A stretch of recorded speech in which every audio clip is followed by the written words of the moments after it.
సూర్య ఇంట్లో వాళ్ళందరినీ సరదాగా నవ్విస్తూ ఉన్న సమయంలోనే విధి అని పిలుచుకుంటూ వచ్చాడు అరుణ్. అరుణ్ని చూడగానే సూర్య కళ్ళెర్ర చేశాడు. అనసూయమ్మ ఆశ్చర్యంగా చూస్తూ ఉంది. విధి నవ్వడం ఆపేసి అరుణ్ని చూసి కంగారు పడిపోయింది. సూర్య కోపంలో ఉన్నాడు. ఇప్పుడు అరుణ్ ఎందుకు ఇక్కడికి వచ్చాడు? అయ్యయ్యో, ఏం జరుగుతుందో ఏమో అని భయపడిపోతూ, అరుణ్, నువ్వేంటి ఇక్కడ అంటూ అతని దగ్గరికి వెళ్ళింది. సూర్య కోపంగా విధిని అరుణ్ని చూస్తూ ఉన్నాడు.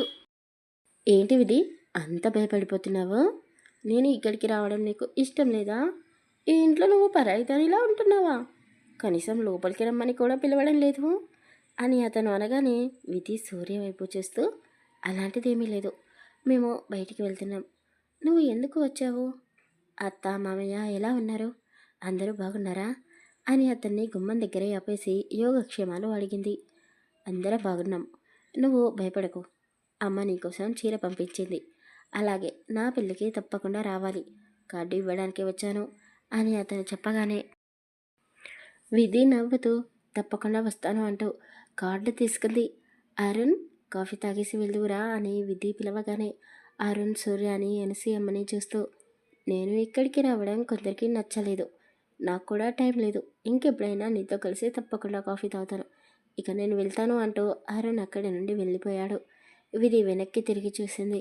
సూర్య ఇంకా కోపంగానే ఉన్నాడు. అమ్మమ్మ, నేను అరుణ్ మంచి ఫ్రెండ్స్ అని విధి చెప్పింది. నాకు తెలుసులే, ఇప్పుడు వాళ్ళ గురించి మాట్లాడుకోవడం అవసరమా? ఇప్పటికే చాలా ఆలస్యం అయిపోయింది. మీరు గుడికి వెళ్ళాలి అనుకున్నారు కదా, తొందరగా వెళ్ళండి అని ఆమె చెప్పగానే సూర్య రెండు చేతులు జేబులో పెట్టుకొని బయటికి వెళ్ళాడు. ఏంటి సైలెంట్గా ఉన్నాడు? నా మీద చాలా కోపంగా ఉన్నట్టున్నాడు. ఇప్పుడు బయటికి తీసుకొని వెళ్ళి నన్ను తిడతాడో ఏమో, చూద్దాం ఏం జరుగుతుందో అంటూ ఆమె చేతిలో ఉన్న పెళ్లి కార్డు చీరని రాధకి ఇచ్చేసి విధి బయటికి వెళ్ళింది. సూర్య సైలెంట్గా కార్ డ్రైవ్ చేస్తూ ఉన్నాడు. విధి అతని పక్కనే కూర్చొని ఉంది. కానీ ఇద్దరి మధ్య మౌనం. వాళ్ళ ఇంటికి దగ్గరలో ఉన్న గుడికి వెళ్ళి ఇద్దరు దైవ దర్శనం చేసుకున్నారు. సూర్య గుడి మెట్లు దిగుతూ ఉన్నాడు.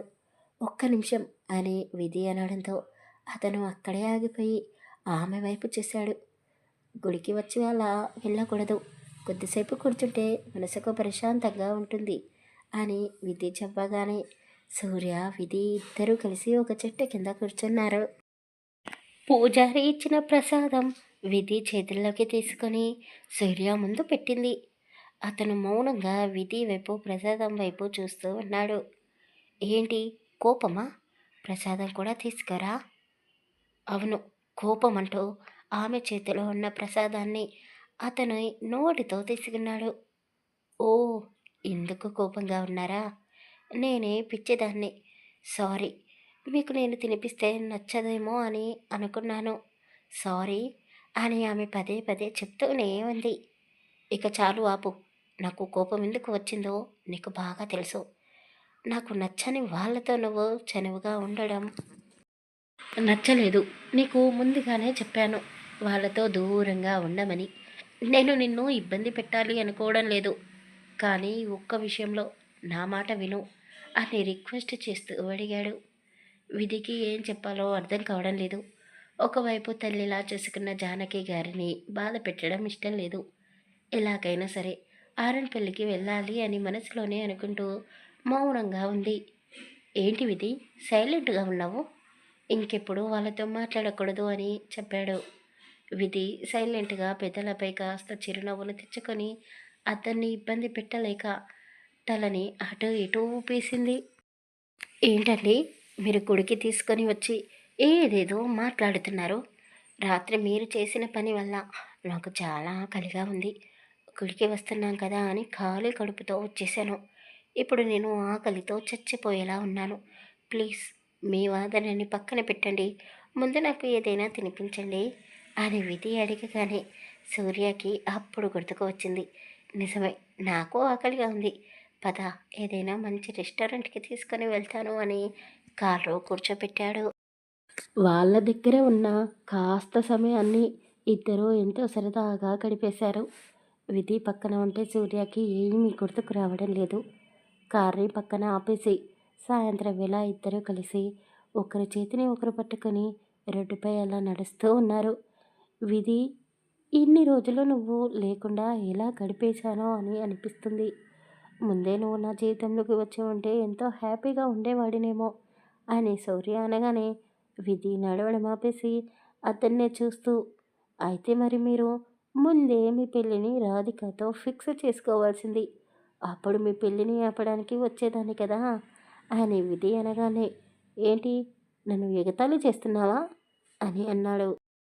అవును అంటూ అతని చేతిని విడిచిపెట్టి అతనికి దొరకకుండా పరుగులు తీస్తూ ఉంది. విధి, ఏంటి చిన్నపిల్లల రోడ్లపై ఆటలు ఆడడం మంచిది కాదు అంటూ ఆమె వెనకాలే పరుగులు తీస్తూ ఉన్నాడు. జానకి గారు పెళ్లి పనులు ఉండడంతో డ్రైవర్తో కలిసి బయటికి వచ్చింది. రోడ్డుపై విధిని సూర్యాని చూసి కార్ పక్కకు ఆపేసి వాళ్ళకి కనబడకుండా ఒకచోట నిలబడి వాళ్ళని చూస్తూ నవ్వుకుంటూ ఉంది. సూర్య విధిని పట్టుకొని, ఎక్కడికి పారిపోతూనే ఉన్నానండి అంటూ ఆమెని కౌగిలిలో బంధించాడు. ఇద్దరి సంతోషాన్ని చూసి జానకి గారికి కళ్ళు చెమ్మగిల్లాయి. విధి లాంటి మంచి అమ్మాయిని నా ఇంటికి కోడలుగా చేసుకోవాలి అనుకున్నాను. కానీ సూర్యాని పెళ్లి చేసుకొని నాకు కోడలుగానే మిగిలిపోయింది. వీళ్ళిద్దరి జంట ఎప్పుడూ ఇలాగే ఉండాలి, వీళ్ళకి ఎవరి దిష్టి తగలకూడదు అని మనసులో చాలా సంతోషపడిపోయింది. పరధ్యానంలో ఉన్న జానకి గారు రోడ్డుపై ఉన్నారు అన్న సంగతి మర్చిపోయింది. బ్రేకులు ఫెయిల్ అయిన లారీ ఆమెకు ఎదురుగా వస్తుంది.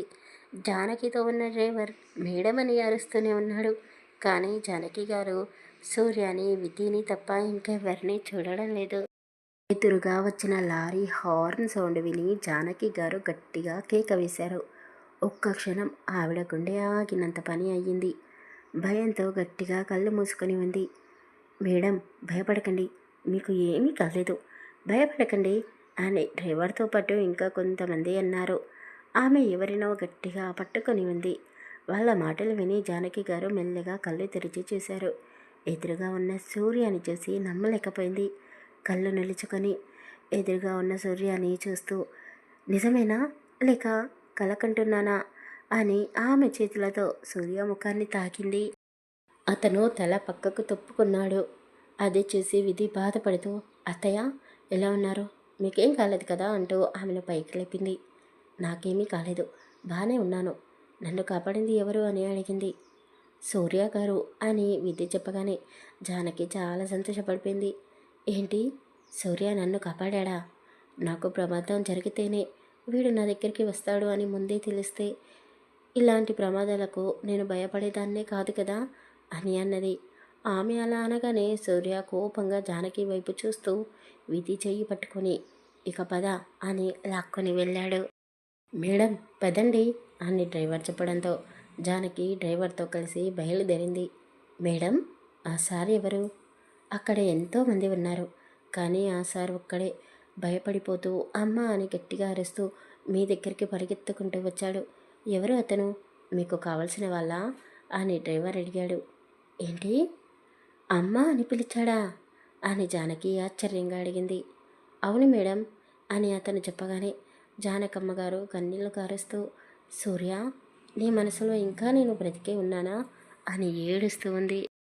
విధితో సరదాగా గడపాలి అని ఆశపడ్డ సూర్య డల్గా ఉన్నాడు. నైట్ భోజనం కూడా సరిగ్గా చేయలేదు. విధి అతని కోసం జ్యూస్ తీసుకుని గదిలోకి వెళ్ళింది. సూర్య చేతులు కట్టుకొని తలని కిటికీకి ఆనించి ఆకాశంలో ఉన్న నక్షత్రాల వైపు చూస్తూ ఉన్నాడు. విధి అతని పక్కన నిలబడి భుజంపై చెయ్యి వేయగానే అతను ఉలిక్కి పడిపోయాడు. అదేంటండి అలా భయపడిపోతున్నారు? మిమ్మల్ని నేను ఎప్పుడూ ఇలా చూడలేదు, ఏమైంది?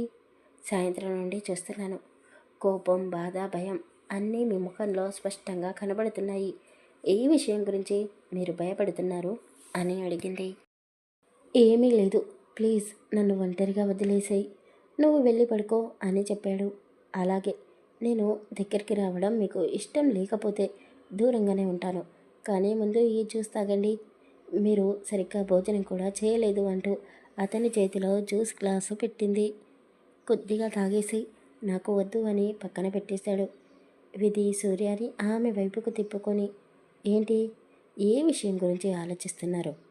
ఒకవేళ నిజంగానే యాక్సిడెంట్ జరిగి ఉంటే ఈ పాటికి అరుణ్ వాళ్ళ అమ్మగారు చనిపోయేవాళ్ళు అని భయపడుతున్నారా? లేకపోతే ఇన్ని సంవత్సరాల నుండి మీరు ద్వేషిస్తూ ఉన్న ఆవిడ నిజంగానే చనిపోతుంది అని భయపడుతున్నారా అని విధి అడగగానే సూర్య ఆమె వైపే చూస్తూ ఏం మాట్లాడుతున్నావు అని అడిగాడు. నేనేమీ మాట్లాడడం లేదు. బ్రతికే ఉన్నా కూడా మీ అమ్మగారిని చంపేశారు కదా, ఇంకా ఎందుకు ఆవిడ గురించి ఆలోచిస్తున్నారు అని అడుగుతున్నాను. ఆవిడను ఎందుకు కాపాడారు, ఎందుకు బాధపడుతున్నావు, అలాగే వదిలిస్తే చనిపోయేది కదా అని విధి అనగానే సూర్య గట్టిగా విధిపై అరుస్తూ ఆమెపైకి చెయ్యి ఎత్తాడు. మా సైడ్ పవర్ కట్ అని చెప్పాను కదా, ఎందుకో తెలుసా? రోడ్లపై పెద్దగా ఉన్న చెట్లు కరెంటు తీగలకు అడ్డుగా ఉన్నాయి. అందుకే పవర్ బంద్ చేసి వాటి కొమ్మలను నరికేస్తున్నారు. అందుకే 2 రోజుల నుండి కరెంటు లేదు. నైట్ మాత్రమే వదిలిపెడుతున్నారు. అందుకే వీడియో చేయలేకపోతున్నాను.